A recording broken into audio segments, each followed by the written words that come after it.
Sanibonani Dumelang Molweni Goeiemôre and good morning. What if I told you that a single train could change the future of freight logistics? Imagine 160 wagons moving seamlessly from Richards Bay to Seawater. Something never done before. Welcome to Lentswe, the voice of Transnet, where we bring you the biggest milestones, boldest innovations, and the brilliant minds behind them. I'm your host, Buitumala, and today we have a truly groundbreaking story to share. For the first time ever, the North Corridor Continuous Improvement Team has successfully hauled 160 wagons from Richards Bay to Seawater, an extraordinary achievement in our rail network history. Joining us to unpack this milestone are two key leaders who played an instrumental role in making this happen. Phumi Malaka, Manager of Continuous Improvement, and Lakim Chweni, Manager of Area Operations. Welcome to the show, colleagues. Thank you. Good morning. Thank you. Let me take this opportunity to sincerely appreciate the time and the effort you've put into creating this valuable platform for us. We are truly honored to be here. Additionally, we would like to express our gratitude to the leadership for trusting us with this project and allowing us to share our story today. We want to also extend our deepest appreciation to the incredible team behind this project. Their dedication and hard work has gotten us this far. Thank you, Phumi, for such a lovely introduction. So let's get straight into it. Phumi, this is a first of its kind achievement. Can you break it down for us? What exactly happened? And why is this milestone so significant? The milestone is significant because we have successfully overcome the operational limitations that previously held us back. So by increasing the train length from 80 wagons to 160 wagons, we have effectively doubled our capacity. So coming to the first question, what exactly happened? I believe we can agree that for every problem, there lies an opportunity for a solution. At the beginning of this financial year, we faced the harsh reality of a rapid increase in cable theft, which has significantly disrupted the normal operations of rail haulage. As a result, the rail operation systems has been thrown into an imbalance with a constant need to provide service relief. So our security office is working tirelessly to reduce the number of security incidents in the section. However, in the interim, it is crucial that we continue to ensure that our customers from pit to port remain satisfied. So we came together as a team to brainstorm potential solutions. During this process, we revisited the Transnet strategy, particularly the element focused on reducing delays and systems inefficiencies to ensure a seamless logistics. It was through this that we recognized that running long trains is a viable solution to address the current challenges. So this is exactly what happened. That's truly groundbreaking. It's incredible to hear how much effort and planning went into making this happen. It really shows that innovation and determination behind Transnet's operations is key. So, Lucky, moving 160 wagons in one go is a massive achievement.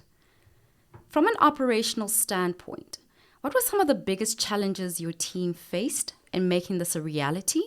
And what kind of impact does this have on operations, efficiency, and capacity for the North Corridor? Again, let me start by thanking the leadership of the corridor.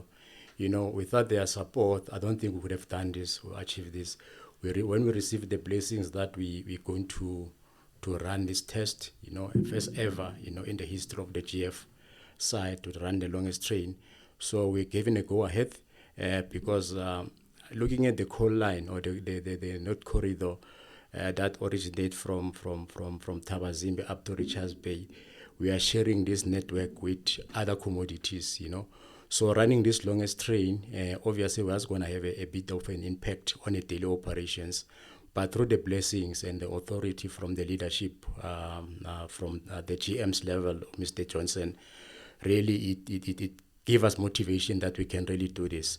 But yeah, coming back to the each of the challenges, it's not a secret that as TFR we've been faced with a lot of challenges, especially with the network availability due to cable theft, high number of incidents of cable theft on a daily basis.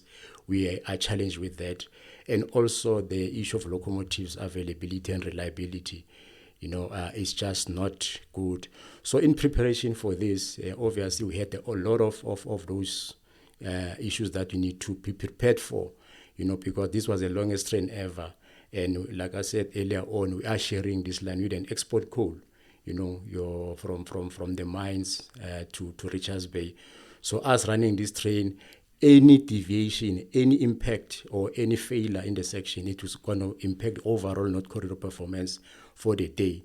So those were the challenges that really we were anticipating, but we had some action plan to say what can we do if, for an example, the network is not available, due to cable theft and also locomotive availability. What can we do just to respond on time and make sure that we still run this train successfully? So those are the main challenges that we're actually working around to say, should it happen that network is not available, what is our BCPP recovery plan? So are the locomotives. And also with the human capital, we are running this operation with the key resource, which is human capital.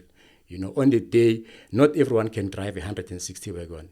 So because for one to drive 160 wagon must be trained, certified, competed by the Faculty of Rail. So on the day, this one individual, for example, who's ready to take this train and then doesn't show up, what do we do then?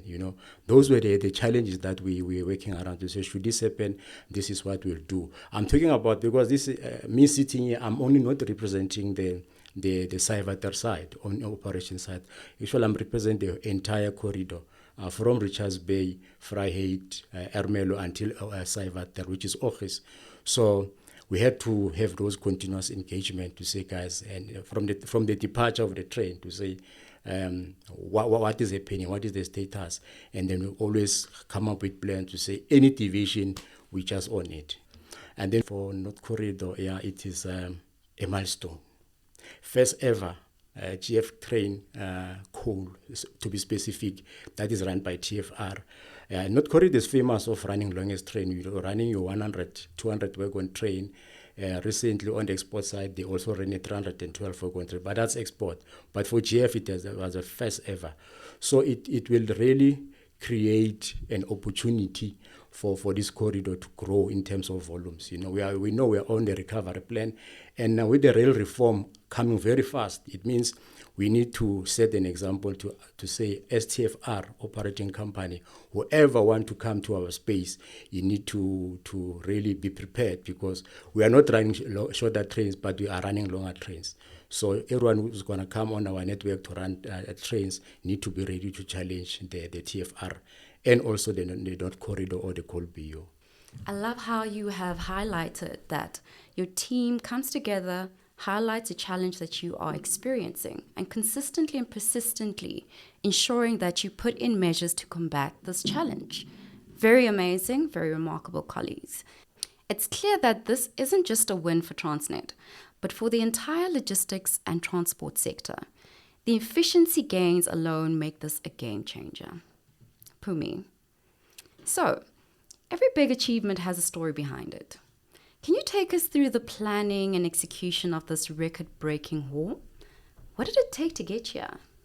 Well, in July 2024, we started by clearly defining the problem, the objectives, and the project benefits, along with establishing realistic timelines and consequential metrics.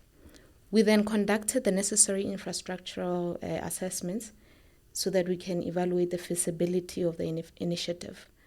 The feasibility study included infrastructural assessments, traction selections, braking system selections, as well as reviewing resource availability. And in addition to that, we reviewed personnel planning and ensured that safety measures were in place. We conducted service risk assessments and operational readiness reviews so that we can ensure compliance to the rail regulatory standards. So we invested a significant effort and time into our planning because we do recognize the unpredictable nature of rail operations. We initiated platforms and engagements that allowed us to refine our approach. Above all, we agreed on the importance of effective communications through the process. So this is why everything ran seamlessly. So all activities became harmonious because we invested so much time into our planning. So a few days before the execution, we encountered a disruption caused by an Eskom power failure outage at Bizolo, which led to congestion in some of the yards. And this threatened the steady flow of loaded wagons towards Richards Bay. So in response, we had our operations command center team that played a vital role in coordinating wagon movements to ensure availability of sufficient wagons for the test train. So every team member understood their role and communicated effectively to keep the plan on track. Sounds like a lot of planning and effective management went into this plan. Very remarkable, colleagues. So this success isn't just about technology and logistics. It's about the people as well. Lucky, can you tell us about the teamwork and the collaboration that made this possible? Like I said earlier on, the entire corridor from Richards Bay up to Saivat there, which is Ochis, where there was the final destination. It took a lot of planning, and communication across from all the areas because the train to depart from Richards Bay, it had to be prepared by the Richards Bay team, as it goes through your freight station and then Ermelo until arrival at Saivat there.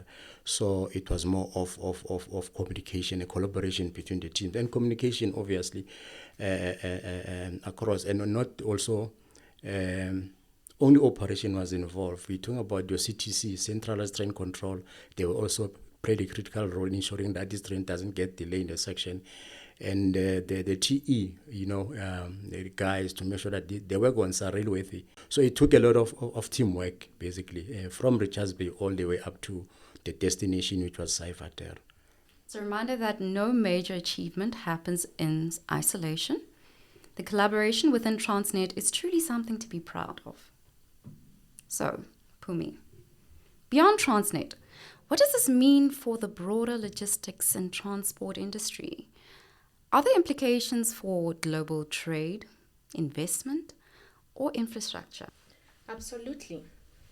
Longer trains are the future of rail efficiencies. Our country's prosperity is deeply tied to its mineral resources, and Transnet plays a crucial role in facilitating these trades, making it the backbone of the national economy. So the implementation of longer trains translates into several key benefits, some of them being reduced trips and congestions, enhanced efficiencies through a bypass methodology, and effectively overcoming the infrastructural limitations, shifting freight from road to rail, reducing road congestion. By doing that, we'll be improving the safety, improved volume performance, allowing for greater transport and capacity and operational effectiveness. So I mentioned that the introduction of longer trains will, in fact, work on the reduction of trips and congestions within the system. So this will eventually allow for other TOCs, which these are the upcoming, the newly coming train operations companies to operate on the same lines. So while longer trains enhance efficiency, they also introduce some increased infrastructural maintenance cost, which must be carefully managed to ensure long-term sustainability. It's exciting to see how this achievement not only strengthens Transnet's position, but also creates opportunities for economic growth and industry transformation. Lucky, this milestone sets a new benchmark. What are the key takeaways from this achievement? How can other corridors and teams learn from this experience? It's indeed an achievement, colleagues. First time ever, longest train GF, coal by the corridor. I think what other corridors or BUs, can take from this, it looks difficult, but it's doable, or look impossible until it's done. So in preparation, obviously, for the rail reform, the other BUs really need to learn from this so that whoever will be, coming through as part of rail reform, cannot be able to take over what TFR has now. What is important is that the other BUs need to look at or benchmark from is it's all about customer service. Running this type of trains, we're ensuring that our customers are happy. By doing that, obviously, we are trying to keep the current customers that we have within the TFR operation company. So for the other BUs, they also can learn from this to say whatever customers that they've got on their side, they can still make sure that they by improving the efficiencies, obviously, that's one thing. That is key. Otherwise, if we've got a lot of waste and inefficiencies on the system, we are likely to lose customers to other operators. So as TFR, we need to do everything in our power and our best to make sure that we secure the current customer so that we can even attract other customers who are still having doubts about TFR. We know the history at TFR in the past few years in terms of the issues that we've got, but this is our opportunity, as TFR to make sure that we really we show resiliency and then at the end of the day we satisfy all our customers, and other potential customers can also say, the best operating company that we can look at is TFR. Thank you for that. So for our colleagues, you heard it, efficiency and customer service. Pumi, any last thoughts? So our team has requested that we share this special message with you and your audience. We are saying wheels on tracks, buffer to buffer, going above and beyond to deliver volumes to our valued customers. Pumi and Lucky, thank you so much for your time and for sharing this incredible achievement with us. And to our listeners, thank you for tuning in. If you enjoyed today's episode, be sure to like, subscribe, and share. And follow us on our social media platforms for more updates on industry innovations. Until next time, keep moving forward.